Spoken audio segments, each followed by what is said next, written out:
Refaire sa salle de bain peut sembler compliqué, mais avec des bons conseils, c'est à la portée de tous. Dans cette série, on vous accompagne étape par étape pour transformer votre espace avec style et efficacité.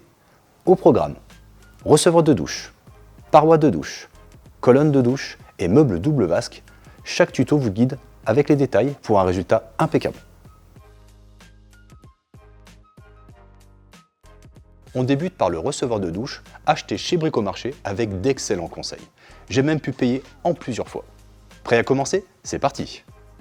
Le matériel nécessaire pour ce projet est un receveur de douche adapté à vos dimensions et à l'espace disponible, un kit de pieds réglables, un siphon de douche, un tuyau d'évacuation, du silicone sanitaire et un pistolet pour l'application.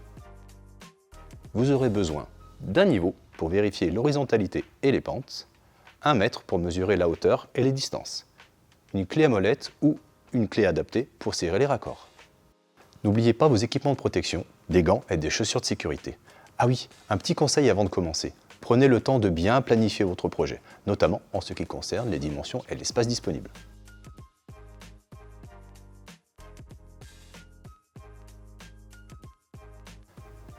Préparez l'espace. Assurez-vous que le sol est propre, stable et sec.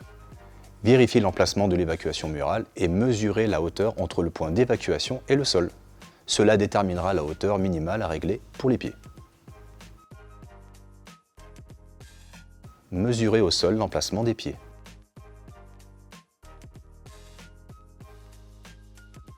Veillez à bien les répartir pour équilibrer le receveur.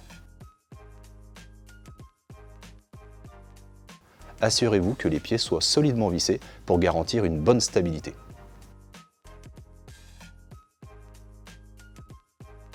Suivez les instructions du kit pour fixer la bonde.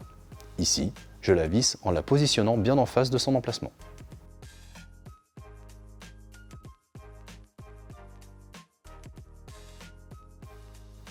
Positionnez le receveur. Pour cette étape, faites-vous aider. Posez temporairement le receveur à son emplacement pour vérifier l'alignement avec l'évacuation murale.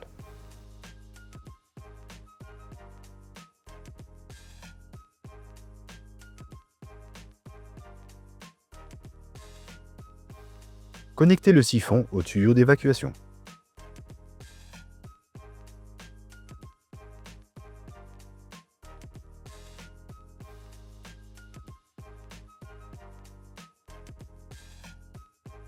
Versez un peu d'eau dans le receveur pour vérifier qu'elle s'évacue correctement sans fuite.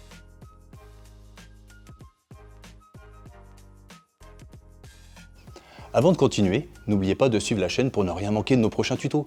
Cliquez ici pour nous suivre et surtout activez les notifications en cliquant sur la petite cloche. Merci pour votre soutien et on continue notre salle de bain. Appliquez un joint silicone sanitaire tout autour du receveur pour garantir l'étanchéité entre le mur et le receveur. J'espère que ce tuto vous a plu et qu'il vous donnera toutes les clés pour réussir votre projet. Et n'hésitez pas à laisser un commentaire. Et pour des conseils personnalisés, nos équipes en magasin Bricomarché se feront un plaisir de vous aider. Rendez-vous bientôt pour la suite de cette série spéciale salle de bain. Bricomarché, votre réussite, c'est aussi la nôtre.